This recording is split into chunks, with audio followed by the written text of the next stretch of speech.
Hello everybody, and welcome to your top human rights organization review. I am your host, Bryce Dolan. Now today we're going to look at 5 different human rights organizations, and we'll look at an article from each one of these organizations. I actually also have 2 videos to share with you during the show. We'll begin with Amnesty International and the increase in nations' wealth, but a worsening in the global refugee crisis. Next, Human Rights Watch tells us the story of 2 former detainees who experienced torture by the CIA. We'll also have a video with this article with one of the detainees sharing their personal experience. Then the Norwegian Refugee Council posted an article about how an ice factory is providing jobs to refugees. Next, Refugees International shows us the life of an Iraq village after ISIS. Then we'll end the show with UN Watch and another video I'm going to share with you as the UN Human Rights Council is called out for their silence on the Syrian massacre.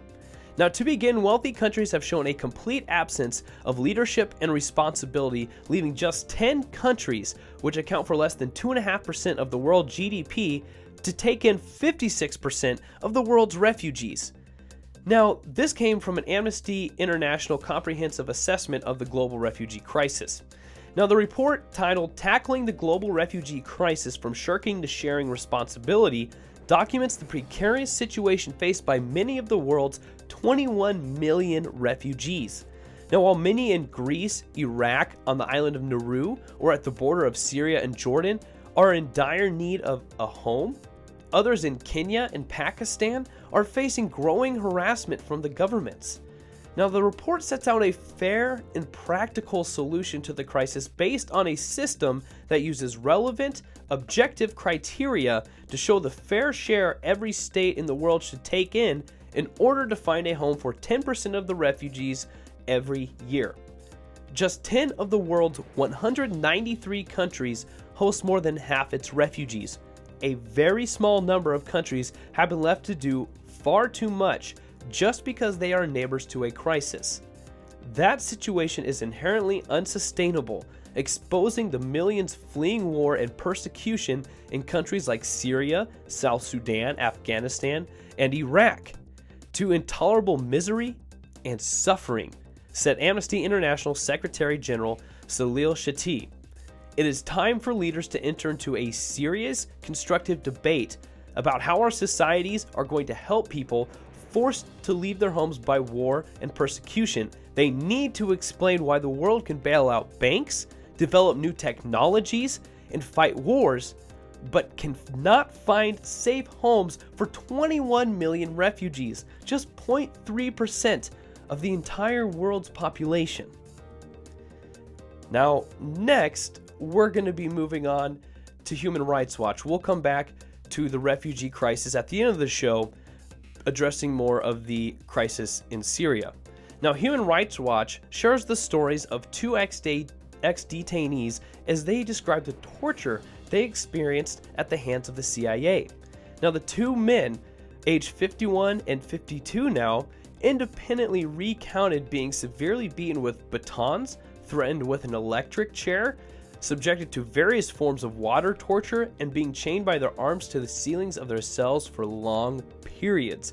Now, the United States repatriated the men to Tunisia on June 15, 2015, after 13 years in custody without charges or a trial.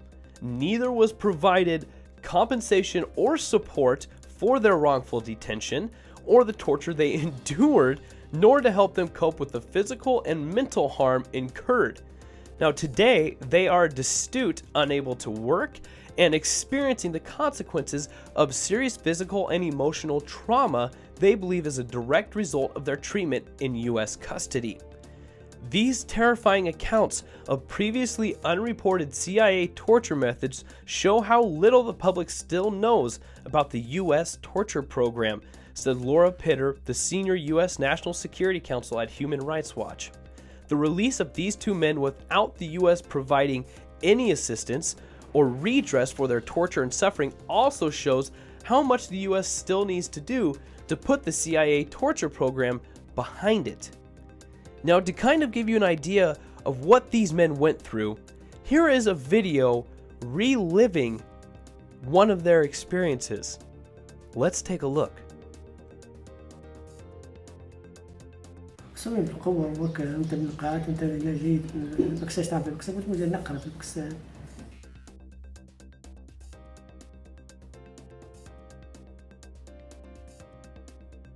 هزوني إلى السجن الأسود، بعديك نحل حوايجي وأدخل في الماء البارد، بعديك هزوني للتعليق، علقوني على الفواتير فوق وصوابعي 24 ساعة على صوابعي، بعديك قعدت شهر،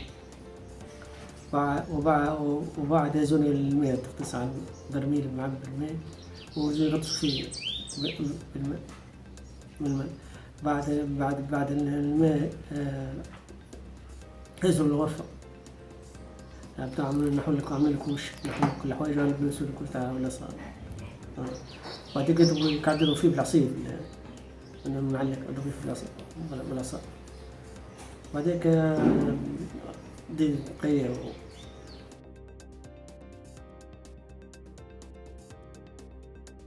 شفت بس بتاع الصندوق تاع الضوء شنو كرسي اللي عندك بالكهرباء هنا.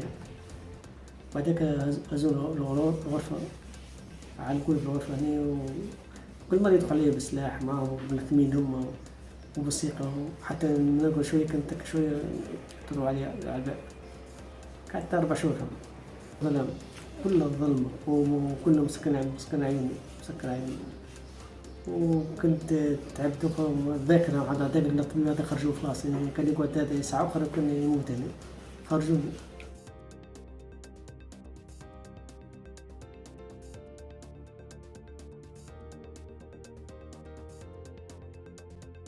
أنا ظهري مقشوا بالدبيب بالليل وعيوني قاعد ساعات نستشفى قليل تنفع بالعين ومعك ورجلي قداش نمشي بهم المسافة كبيرة ياسر قداش نمشي ولي تو حيرة والله ساعات كان مخمم ونفكر بس شو الحل بتاعي شو نستخدم دواء ما عادش ونوع عمل شيء 3 سنة ولا شيء يعمل فيه أكثر يعني.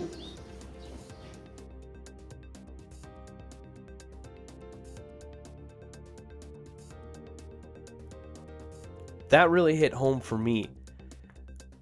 I had no idea that we were doing things this bad to people and just letting them go and just saying, good luck with life. Thanks for your stay? What do you say to that? 13 years of their lives detained in custody and being tortured, and nothing to help them out afterwards. We need to start holding ourselves accountable when it comes to that particular situation. Now, moving on. Now, next, the Norwegian Refugee Council takes us to an ice factory in Kenya. A modest ice making plant in Kenya's Dadaab refugee camp is giving hope and jobs to dozens of Somali youths. Now, Abdi Kadar is 28 years old and raises an oversized machete and smashes it into a block of ice. Freshly made ice cubes are quickly packed into plastic bags as Kenya's sweltering midday sun fights to melt them. Now, it's a battle that Abdi Kadar has learned to actually win. Losing it means losing money and business. Now, he has been a manager at this small ice making plant in the Dadaab refugee camp for 2 years now.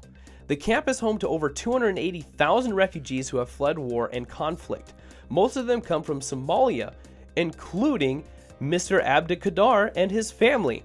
In a place like Dadaab, job opportunities are extremely limited. The Hormud ice plant has been providing employment for young Somali refugees for nearly a decade now. The NRC has just delivered a new machine to assist the plant. It was set up in 2007 as part of NRC's Youth Education Program. It is a 1-year informal education plan designed to support young people affected by conflict, who have a lack of opportunities or missed out on school. Now, through the program, youths acquire skills like ice making to increase their chances for finding jobs. Now, Abdi Kadar supervises actually a team of 12 youths employed at the plant. Now, each morning they work in the back of the factory, freezing water into ice. The ice is slid onto large blocks that are carried to the shop front where they are sold with soft drinks. Now, other ice blocks are distributed to vendors who sell it across Dadaab's 5 camps. Now, Noor is the chairman of the ice plant and oversees its operations. A Somali too, he has been overseeing operations at the plant for 9 years. We give jobs and hope to many young people here, and hope to many young people here, he says. Some are dropouts from school, some have little opportunity to find work. So even though it's not a great job, or even maybe even a stable job, could be completely temporary, but these refugees have a chance to do something while they're sitting in these camps, waiting for help, waiting for aid, waiting for their lives to get back to normal. They have a chance to get a job and kind of get into a routine of working every day and making money and having an income. And out of all places, in Kenya, to have an ice factory, one of the warmest places we know of, and who would have known that an ice factory is the one to provide jobs? And it turns out that Noor, the chairman there, it looks like he says he's been managing the plant overseeing the operations for the plant for 9 years. Pretty much he's been there since it said the plant has been providing jobs for nearly a decade. He's pretty much been there since the whole thing started. So what a surprise, but what a cool opportunity, and what a great opportunity for some of these young refugees who aren't sitting around getting an education or working. This gives them some experience and a chance to learn a new skill. Now, next we go to Iraq for a short little article from Refugees International. They bring us to a little Iraqi village that is rebuilding after ISIS and much violence. At its height in mid-2014, the Islamic State controlled more than 40% of Iraq. Now, a counteroffensive by the Iraqi army, pro-government militias, and allied nations has pushed ISIS out of many areas it once held. This has given a glimmer of hope to Iraq's 3.4 million internally displaced people, otherwise known as IDPs. After years of exile, they have a chance to return home. Now, Refugees International visited a town in Anbar province where returning families spoke about the challenges of rebuilding their homes, their lives, and their communities. If you go to the Refugees International website, like all the rest of these articles, you can find the link to these articles below in the description. If you go to this article, you can specifically find this one and look at a number of pictures they have taken of this Iraqi village as refugees are returning to their homes, finding them destroyed, but doing their best to rebuild them and bring them back to what they once were and what they once knew. There's also pictures of stores that families are trying to reopen, restock, and just try to get back to an everyday normal life.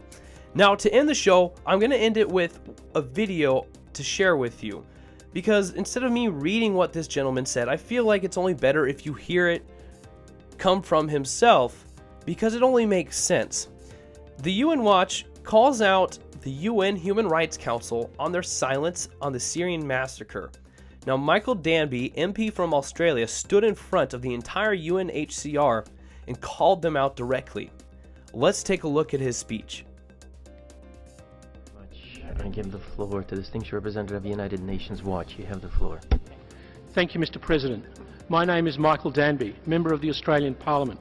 I have the honour to take the floor today on behalf of United Nations Watch. Australia has announced its candidacy to join this Human Rights Council. I support this bid in the firm belief that Australia can contribute to the global protection of human rights and to this Council's founding promise of renouncing the bias, selectivity and politicisation of its discredited predecessor. Australians have a historic connection to the United Nations and to its human rights system. After World War II, Australian Foreign Minister Dr. Herbert Evatt played a key role in establishing the United Nations. As President of the General Assembly in 1948, he helped draft the Universal Declaration of Human Rights, whose core guarantee, reaffirmed in the Vienna Declaration, is the right to life. Sadly, however, this is being violated. The most glaring example of this is the massacre of innocent civilians in Syria. As we assemble over the past few days, the world has witnessed the unprecedented escalation of the murder and massacre of hundreds of men, women and children in Aleppo. When a UN-backed humanitarian convoy bringing life-saving aid to hundreds of thousands in that besieged city was deliberately bombed last week by waves of airstrikes, this Council ought to have convened in urgent debate, and still should. Mr President, we ask, as the world watches hospitals being deliberately bombed, water cut off for an entire city, why is this Council silent? Is it because this Council has instead focused on condemning a democratic country, Israel, under a special agenda item to which no other country is subject? Sessions held last Friday and today, which should have focused on the Syrian victims. Are the perpetrators of this mass murder Syria's Assad government, Iran and their Russian backer guaranteed impunity because Russia is an elected member of this Council now seeking re-election? I thank you, Mr President. I couldn't say it better myself if I was Mr. Danby, and I would really like to know what the UN Human Rights Council, what their response was to Mr. Danby. Well, ladies and gentlemen, like I said earlier, you can find all the links to these articles in the description below. Please give us a like on Facebook, follow us on Twitter, subscribe to us on YouTube. But thank you for watching, ladies and gentlemen. This was your Top Human Rights Organization Review, and I was your host, Bryce Dolan.